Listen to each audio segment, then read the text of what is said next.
আসসালামু আলাইকুম। নির্বাচনী পরিবেশ কেমন দেখছেন? জনগণ কেমন সাড়া পাচ্ছেন জনগণের কাছ থেকে?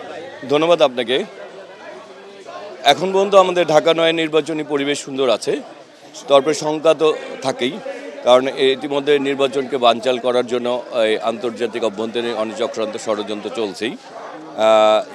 আমরা চেষ্টা করছি, বিশেষ করে আমি ব্যক্তিগতভাবে আমি ঐক্যবদ্ধভাবে কাজ করতে চাই, এবং যারা এখানে প্রার্থী রয়েছেন সবাইকে আমি আহ্বানও জানিয়েছি যে আমরা যার যার মতো আমরা প্রচারণা চালাবো।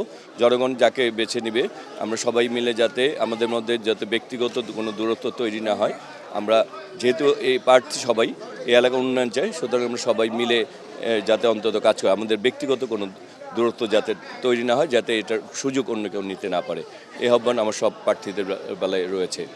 আর আমি যেহেতু এই এলাকার সন্তান, এই এলাকার ঘরের ছেলে, দীর্ঘ 38 বছর যাবৎ রাজনীতির সাথে এই এলাকায় সম্পৃক্ত, এবং 53-54 বছর যাবৎ এই এলাকায় জন্মের পর থেকেই বেড়ে উঠেছি।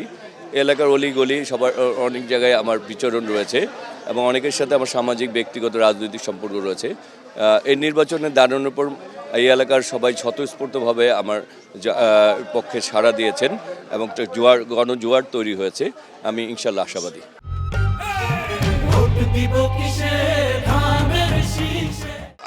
আমাদের ঢাকা নয় আসলে নাগরিক সুবিধা বঞ্চিত একটা এলাকা। আমাদের অনেক কিছু প্রয়োজন।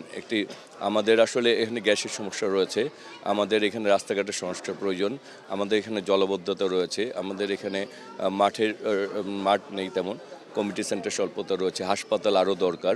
হ্যাঁ, আমাদের মোট কথা হচ্ছে যে নাগরিক সুবিধাগুলি আমাদের আরও প্রয়োজন, মানে আরও বলতে কি আমাদের মিনিমাম একজন নাগরিক সিটিজেন নাগরিক হিসেবে যত প্রাপ্যটুকু আমাদের প্রয়োজন, প্রাপ্যটুকু আমরা পাচ্ছি না।